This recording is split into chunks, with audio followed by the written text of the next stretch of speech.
Court में आज बड़ी समाअत हुई इलेक्शन इल्तिवा केस के हवाले से, जिसका फैसला आज महफूज किया गया और कल ये फैसला सुनाया जाएगा। चीफ जस्टिस की सरबराही में 3 रुकनी बेंच इस फैसला सुनाएगा कल।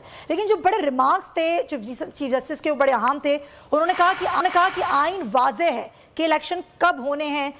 माजी में अदालत असम्बली की तहरीर को कलअदम करार दे चुकी है। साथ ही साथ ये भी कहा गया कि वजारत दिफा और वजारत ख़जाना की वजूहात भी देखेंगे और इलेक्शन में अगर कोई बदमज़गी हुई तो मलबा अदालतों पर आएगा। और बड़े आम रिमार्क्स हैं और हमारी सारी समाअत पर हमने सूरत हाल से आपको आगाह भी किया। समीम इब्राहिम साहब हमारे साथ मौजूद हैं, जो कि इस तमाम तर समाअत में कोर्ट रूम के अंदर ही मौजूद थे। उन्होंने खुद ये समाअत देखी, उनसे बात करते हैं।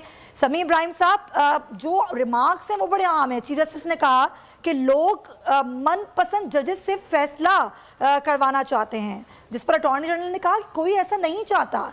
ये तजाद है इनकी बातों में। कभी ये कहते हैं हम